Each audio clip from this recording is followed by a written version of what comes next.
राधे राधे, जय श्री कृष्णा। नमस्कार दोस्तों, मैं हेमलता उपाध्याय आप सभी का अपने चैनल पर बहुत बहुत स्वागत करती हूँ। दोस्तों, आज माघ मास का 23वां दिन है और इससे पहले की सभी कथा सुनने के लिए आप सभी का बहुत बहुत धन्यवाद। आज का अध्याय सुनने से पहले हम सुनाएंगे आपको बहुत ही सुंदर कथा और उसके बाद आप सुनेंगे माघ मास महात्म का 23वां अध्याय। तो चलिए कथा को श्रवण करते हैं। एक बार चंदापुरी नाम का एक राज्य था जिसके राजा हंसध्वज जी थे। वह परम धार्मिक थे और धर्म पूर्वक तरीके से शासन करते थे। प्रभु की भक्ति या युद्धाओं में श्रेष्ठ उनकी बहुत वृत्ति थी और वह पूरी प्रजा को अपने पुत्र की तरह पालन किया करते थे। उनके पुत्र का नाम था सुधन्वा। यह उस समय की बात है जब महाराज युधिष्ठिर अश्वमेध यज्ञ कर रहे थे। तब गुप्तचरों ने हंसध्वज जी को समाचार दिया कि महाराज युधिष्ठिर जी का घोड़ा आपके राज्य की सीमा में प्रवेश कर चुका है। तब राजा हंसध्वज जी ने पूछा कि क्या भगवान श्री कृष्ण भी साथ हैं? तो गुप्तचरों ने बताया कि नहीं, वह तो साथ नहीं है, परंतु उनकी द्वारिका की सेना साथ चल रही है। अब तो हंसध्वज के मन में आया कि अगर भगवान कृष्ण साथ होते, घोड़े का पूजन करके उनके दर्शन प्राप्त कर लेते। लेकिन अब पांडवों को थोड़ा कष्ट देने के बहाने भगवान के दर्शन करने का उपाय करना होगा, क्योंकि जब पांडवों को कष्ट देंगे तो भगवान तो उनकी सहायता करने के लिए जरूर आएंगे। वो जानते थे कि पांडवों की सहायता के लिए भगवान श्री कृष्ण व्याकुल होकर अवश्य ही उपस्थित हो जाएंगे। इसलिए उन्होंने महाराज युधिष्ठिर के अश्व को पकड़ लाने का आदेश दिया। अश्व के साथ चल रहे थे बड़े बड़े महारथी जैसे अर्जुन, प्रद्युम्न आदि, जो युद्ध के लिए तत्पर थे।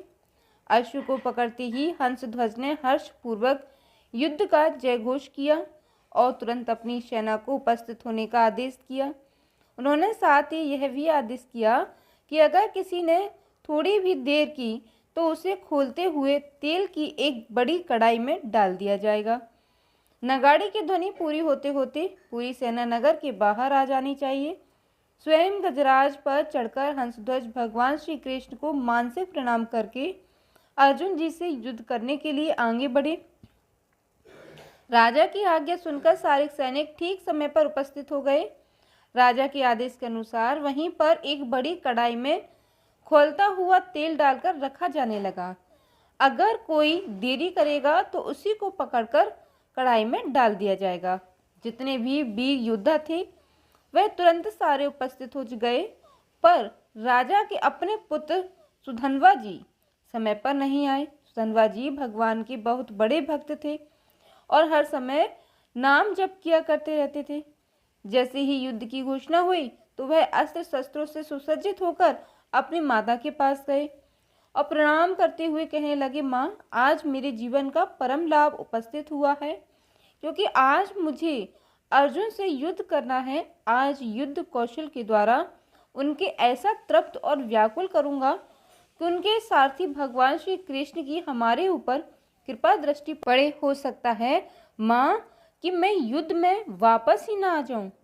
इसलिए आपसे आशीर्वाद मांगता हूँ कि भगवान के साक्षात कि अपनी कामना पूर्ण कर सकूं। तब उनकी माता ने उन्हें कामना पूर्ति का आशीर्वाद देते हुए विदा किया। इसके बाद उनकी बहन ने आकर उनकी तिलक लगाया, आरती की और उनको युद्ध में विजय की शुभकामनाएं दी। आगे बढ़े तो सुधन्वा जी की पत्नी प्रभावती, जिनसे उनका अभी अभी विवाह हुआ था, मुस्कुराती हुई उनके पास सामने आई।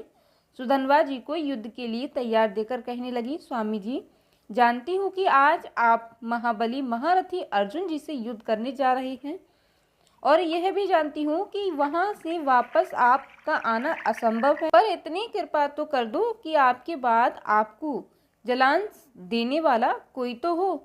तब सुधन्वा जी ने कहा, तुम धैर्य रखो, मैं श्री कृष्ण के बल से अर्जुन को परास्त करके वापस लौटूंगा। प्रभावती जी ने उत्तर दिया, नाथ, आज तक मैंने ऐसा नहीं सुना कि जो श्री कृष्ण से मिलने के लिए गए हैं वो वापस लौटे हों। अब बाहर कढ़ाई में तेल खोल रहा था और राजकुमार सुधन्वा जी के समय पर न आया गया देखकर महाराज हंसध्वज को बड़ा कष्ट हुआ कि सुधन्वा जी मेरी आज्ञा का उल्लंघन कर रहा है। इधर सुधन्वा जी अपनी पत्नी के पुत्र की कामना के भाव को पूर्ण करने के लिए रुके हुए थे, लेकिन यह बात महाराज को पता नहीं थी। हंसध्वज जी तुरंत जल्लादों को आदेश देते हुए कहा कि सुधन्वा को पकड़कर लाया जाए और खौलते तेल में डाल दिया जाए। जैसे ही आज्ञा हुई, सैनिक तुरंत गए और उधर सुधन्वा जी स्नान आदि करके पवित्र होकर बाहर निकल रहे थे। तब सैनिकों ने सुधन्वा जी से कहा कि महाराज का आदेश है कि आपको बंदी बनाकर लाया जाए और तेल में डाल दिया जाए, क्योंकि आपने विलम्ब किया है। तो उन्होंने उत्तर दिया कि पहले हमें महाराज के सामने पहुंचने दिया जाए। पिता के सामने जाकर सुधन्वा जी ने उन्हें प्रणाम किया, लेकिन महाराज ने अपनी बात दोहराते हुए कहा कि हमारी आज्ञा के उल्लंघन का जो निर्णय हुए हैं वही व्यवहार इनके साथ किया जाए। महाराज हंसध्वज के शंख और लिखित नाम के 2 आचार्य जो थे, सुधन्वा जी के मन जप और भक्ति से बहुत जलते थे। जब उनको यह अवसर मिला तो राजा के पूछने पर उन्होंने सुधन्वा जी को आज्ञा अनुसार खौलते हुए तेल में डालकर मृत्युदंड देने का कहा था। साथ ही साथ चेतावनी दी कि महाराज पुत्र मोह में आकर अगर इन्होंने उनकी बात नहीं मानी तो वह उनका त्याग कर देंगे। मंत्रियों ने राजा को समझाने का प्रयास किया, पर राजपुरोहित के विरुद्ध हंसध्वज जी ने नहीं जा सकते थे। सुधन्वा जी अर्जुन को व्याकुल कर कृष्ण दर्शन की अपनी कामना अपूर्ण होती देखकर व्याकुल होने लगे। जैसे ही उन्होंने कढ़ाई में डाला जाने लगा तो वह भगवान को पुकार कर कहने लगे, गोविंद मुझे मरने का दुख नहीं, क्योंकि आज मैं मरने के लिए ही तो निकला था, पर मरने से पहले मैं तो आपके दर्शन पाना चाहता था और अर्जुन के पक्ष से आप मेरी ओर कैसे देखते हैं, बस यही देखना चाहता था। अगर अर्जुन के बाणों में से भेद जाता तो आपके सामने तो मुझे आनंद मिलता, पर यह क्या, कायरों की तरह कढ़ाई में मृत्यु को प्राप्त हो जाऊंगा। हे प्रभु, मुझ पर कृपा करें और मेरी कामना पूर्ण करें। युद्ध स्थल में अर्जुन को व्याकुल करते हुए अपने बाणों से आपकी पूजा करते हुए मरने में ही मुझे संतोष मिलेगा। तुम सुधन्वा जी श्री कृष्ण नाम का उच्चारण करने लगे और उन्हें खोलते हुए कढ़ाई में डाल दिया गया। लेकिन काफी देर खोलते तेल में रहने के बाद भी सुधन्वा जी का तो एक रोम तक नहीं जला। उन्होंने कुछ नहीं हुआ। सबको बड़ा आश्चर्य हुआ, क्योंकि सबके सामने तेल खोल रहा था, पर नाम का एक ऐसा चमत्कार हुआ कि सुधन्वा जी प्रसन्न मुद्रा में श्री कृष्ण जपते रहे। अब राजपुरोहित विचार करने लगे कि आग तो जल रही है पर सुधन्वा जी को कुछ नहीं हो रहा। तो उन्होंने एक नारियल की कढ़ाई में डलवाया, तो खोलते तेल में वह फट कर नारियल, शंख और लिखित के सिर में आग लगा। तेल की गिरी हुई बूंदों से उनके मुख पर फवले पड़ गए। इससे तो निश्चित ही हुआ कि सुधन्वा जी श्री कृष्ण नाम के बल से जीवित हैं और आग इसलिए उन्हें नहीं जला सकती। अब वे दोनों पुरोहित जो सुधन्वा जी से जलते थे, शंख और लिखित सोचने लगे कि हम अपने शास्त्र ज्ञान के गर्व में भगवान की भक्ति का तिरस्कार करते थे। आज सुधन्वा जी के नाम का जब प्रभाव देख ही लिया, इतने में ही सुधन्वा जी को बाहर निकाल दिया गया। तभी दोनों पुरोहित एक भक्त का विरोध करने के लिए स्वयं को धिक्कार हुए उसी कढ़ाई में कूद गए। सुधन्वा जी श्री कृष्ण नाम जपते रहे और तुरंत कढ़ाई में से शीतल हो गया। वे दोनों आचार्य पुरोहित सुधन्वा जी के चरणों में गिर पड़े और उन्होंने छाती से लगाकर कहने लगे, प्रिय राजकुमार, आज तुम्हारे स्पर्श से हम पावन हो गए। तुम्हारी कृपा से आज यह समझ में आया कि भगवान के नाम में जो शक्ति है वह किसी भी दूसरे साधन में नहीं हो सकती। हमारा उद्धार कर जाओ और युद्ध करो और अपनी कामना की पूर्ति करो। अब तो राजा ने घोषणा कर दी कि आज उनके स्थान पर सुधन्वा जी सेनापति पद संभालेंगे। सुधन्वा जी तब प्रत्यंचा चढ़ाते हुए और बाण छोड़ते हुए सैनिक देख नहीं पा रहे थे। जब अर्जुन जी ने सुधन्वा जी को बड़े बड़े महारथियों को मूर्छित करते देखा तो उन्होंने स्वयं अपने गाड़ी धनुष और प्रत्यंचा खींची और सामने आकर खड़े हो गए। अर्जुन ने सुधन्वा जी को युद्ध के लिए ललकारा तो सुधन्वा जी ने निर्भयता पूर्वक हंसकर कहा, हे पार्थ, आपने बहुत सी लड़ाइयाँ लड़ी हैं और विजय भी आपको मिली है, पर तब आपके साथी श्री कृष्ण थे, यद्यपि आप महावीर हैं। इस पर समय आप मेरे सामने नहीं टिक सकते, क्योंकि आपका साथी जो यहाँ नहीं है। अगर मुझ पर विजय प्राप्त करना चाहते हैं तो पहले अपने साथी को तो याद करो, नहीं तो आपके गांडीव की सामर्थ्य नहीं है कि मुझे परास्त कर सके। अब एक बालक के मुख से चुनौती सुनकर अर्जुन ने क्रोधित होकर उन पर बाणों की भीषण वर्षा कर दी। सुदनबाजी ने उनके हर बाण को काट दिया और अर्जुन की ध्वजा प्रत्यंचा की गांडीव तक पर प्रहार किया। साथ ही साथ उन्होंने अर्जुन के सारथी को भी घायल कर दिया। अब बिना ध्वज का रथ और बिना प्रत्यंचा का धनुष देख अर्जुन आश्चर्य में पड़ गए और भगवान श्री कृष्ण को याद करने लगे। यही तो सुदनबाजी चाहते थे। सुदनबाजी ने उपहास करते हुए कहा, आप मुझे बालक कह रहे थे, पर मैं चाहता हूँ आपको बाणों से घायल करके ऐसी दशा में पहुंचा दूं जो आप जैसे वीर पुरुषों की शोभा नहीं देती। अब भी अवसर है, आप अपने सारथी को याद कर लीजिए, यहाँ बुला लीजिए। जैसे ही अर्जुन ने स्मरण किया, भगवान श्री कृष्ण वहां पहुंच गए। भला अर्जुन उन्हें याद करे और कृष्ण वहां ना पहुंचे, ऐसा तो संभव नहीं था।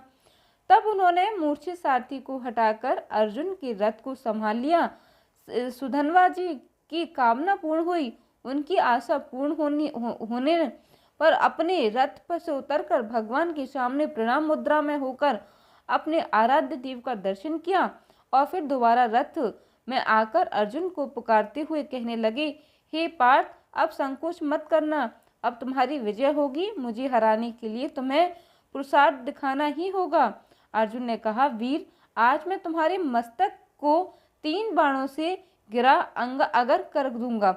हे भगवान, मैं भगवान कृष्ण के सामने तुम्हारे सिर को ना गिरा सकूं तो मेरे जितने पूर्वज हैं वे सब पुण्यहीन होकर नरक में गिर जाएं। सुधनवाजी ने कहा, पार्थ, मैं भी श्री कृष्ण के सामने प्रतिज्ञा करता हूँ कि आपके 3 बाणों के बीच में ही काट कर गिरा दूंगा, और अगर ऐसा ना हो तो मुझे वो दुर्गति प्राप्त हो।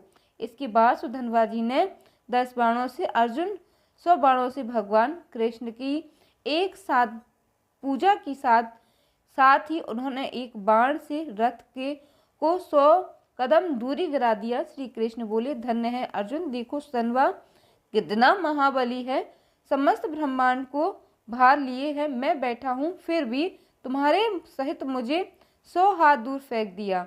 यह बल सुधनवा को निरंतर नाम जप और एक शुद्र पत्नी व्रत होने प्राप्त हुआ है।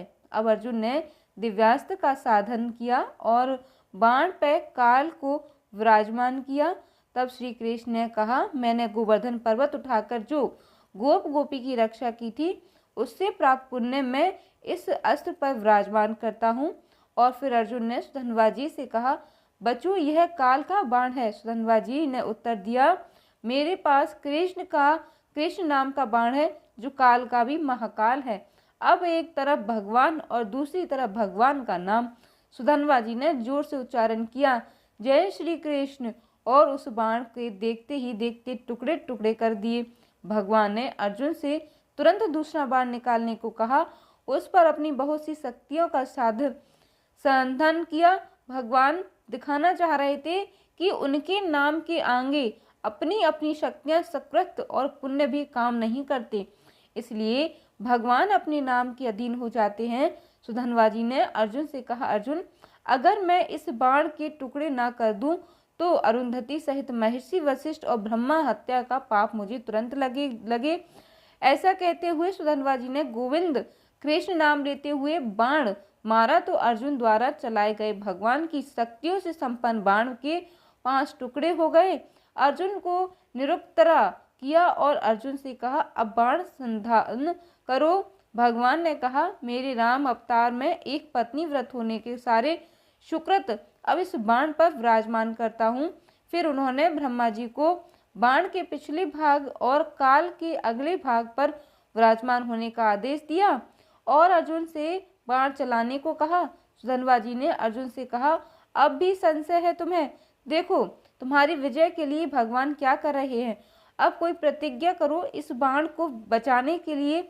अर्जुन ने कहा, वीरवर, यदि इस बाण में से तुम्हारा मुकुट सहित मस्तक न गिरा दूं तो भगवान श्री हरि और भगवान शंकर में भेद करने से जो पाप लगता है वो मुझे अभी लग जाए।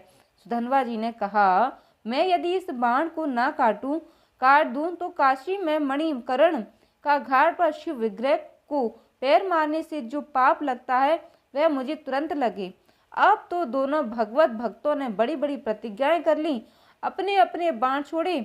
सुधन्वा जी ने जय श्री कृष्ण नाम जपते हुए उस बाण को देखते ही देखते काट दिया। चारों तरफ हाहाकार मच गया। इतनी महिमा से युक्त बाण को कोई काट नहीं सकता था। बाण तो कट गए पर उसके अग्रभाग में ने आगे बढ़कर सुधन्वा जी के मस्तक को काट दिया। आश्चर्य की बात यह थी कि सुधन्वा जी के कटे हुए सिर से अभी भी निकल रहा था श्री कृष्ण जय श्री कृष्ण। अब रथ से नीचे उतरते हुए उन्होंने सुधन्वा जी के कटे हुए सिर को उठाकर अपने हृदय से लगा लिया। इतने में सुधन्वा जी के शरीर से निकली ज्योति भगवान की परम परिक्रमा करके भगवान में ही लीन हो गई। तब भगवान ने राजा हंसध्वज से कहा कि ऐसा भक्त शायद न आज तक हुआ है और न ही आगे होगा। वह मेरे दिव्य धाम में गया, इसलिए आप शोक या विलाप मत करना। तो भक्तों को अभय वर देने वाले प्रभु श्री नाम की अपार महिमा है, इसलिए अन्य होकर निरंतर भगवान का नाम जपने से सब प्राप्त हो जाता है। जैसे भी बने भाव से कुभाव से श्रद्धा हो या ना हो, तभी भगवान का नाम जप आपको करते रहना चाहिए। प्रेम से बोलिए भगवान श्री कृष्ण जी की जय। चलिए दोस्तों, अब हम सुनते हैं माघ मास महत्व का अध्याय 23। लोमस ऋषि कहने लगे कि जिस पिशाच को देवदूति ने मुक्का किया वह पहले द्रविड़ नगर में चित्र नाम वाला राजा था। वह बड़ा शूरवीर, सत्यपरायण तथा पुरोहित को आगे करके यज्ञ आदि करता था। दक्षिण दिशा में उसका राज्य था और उसके कोष धन से भरे हुए थे। उसके पास बहुत से हाथी घोड़े और रथ थे और वह अत्यंत शोभा को प्राप्त होता था। बहुत सी स्त्रियों के साथ क्रीड़ा करता था और अनेक यज्ञ उनके लिए थे। वह नित्य अतिथियों की पूजा करता था और शस्त्र विद्या के निपुण था। ब्रह्मा विष्णु महेश तथा सूर्य की पूजा सदैव किया करता था। वह जंगल में भी स्त्रियों से घिरा हुआ क्रीड़ा किया करता था। एक बार वह पाखंडियों के मंदिर में गया और वेदहीन भस्म लगाए महात्मा बने हुए पाखंडियों से उस राजा की बातचीत हुई। पाखंडियों ने कहा कि हे राजन, शिव धर्म की महिमा सुनो। इस धर्म के प्रभाव से मनुष्य पाप को काटकर मुक्त हो जाता है। सब वर्णों से शिव मत ही मुक्ति देने वाला है। शिव की आज्ञा के बिना दान यज्ञ और तपो से कुछ नहीं बनता। शिव का सेवक होकर भस्म धारण करने, जटा रखने से ही मनुष्य मुक्त हो सकता है। जटा धारण करने तथा भस्म लेपन से ही मनुष्य शिव के समान हो सकता है। इसके बराबर कोई पुण्य नहीं है। जटा भस्म धारण किए हुए सभी योगी शिव के सदृश होते हैं। अंध, जड़, निपुंसक तथा मूर्ख सब जटा से ही पहचाने जाते हैं। शूद्र वर्ण के से भी पूजनीय है। विश्वामित्र क्षत्रिय होकर तप से ब्राह्मण हो गए। वाल्मीकि चोर होकर उत्तम ब्राह्मण हो गए। अतएव से पूजन में किसी बात का विचार नहीं है। तब से ही ब्रह्मत्व प्राप्त होता है, जन्म से नहीं। इस कारण शिव का दर्शन उत्तम है तथा शिव के सिवाय दूसरे देवता का पूजन ना करें। शिव तपस्वी को विष्णु का त्याग करना चाहिए। विष्णु की मूर्ति का पूजन नहीं करना चाहिए। विष्णु के दर्शन से शिव का द्रोह उत्पन्न होता है और शिव के द्रोह से रौद्रवादित नरक मिलता है। इसी से भव सागर से पर होने के लिए विष्णु का नाम नहीं लेना चाहिए। शिव भक्त निःशंक होकर जो शिव से प्रेम करता है वह कैलाश में वास करता है, इसमें कुछ संदेह नहीं। इस धर्म का पालन करने वाले का कभी नाश नहीं होता। इस पाखंडी के ऐसे वचन सुनकर राजा ने मुंह में आकर उनका धर्म ग्रहण कर लिया और वैदिक धर्म को त्याग दिया। वह श्रुति स्तुति और ब्राह्मणों की निंदा करने लगे। उसने अपने घर के अग्निहोत्र को बुझा दिया और धर्म के कार्य बंद कर दिए। विष्णु की निंदा और वैष्णव के द्वेष करने लगा और बोला, कहा, हे विष्णु, कहाँ देखा जाता है, कहाँ रहता है, किसने देखा है? और जो लोग नारायण का भजन करते थे उनको दुख देता था। पाखंडियों का मत ग्रहण कर राजा वैदिक धर्म, व्रत, दान और दानियों को नहीं मानता था, अनन्याय से दंड देता था। कामी राजा सदा स्त्रियों के समूह से घिरा रहता और क्रोध से भरा रहता। गुरु तथा पुरोहित के वचनों को नहीं मानता था।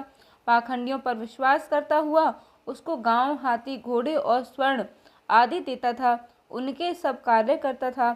भस्म धारण करता और मस्तक पर जटा रखता, और जो कोई विष्णु का नाम लेता उसको मृत्यु दंड दे दिया जाएगा। यह ढिंडोरा उसने पिटवा दिया गया था। उसके भय से ब्राह्मणों तथा वैष्णवों ने उस देश को छोड़ दिया और दूसरे देशों में चले गए। सारे देववासी केवल नदी के जल से जीते थे।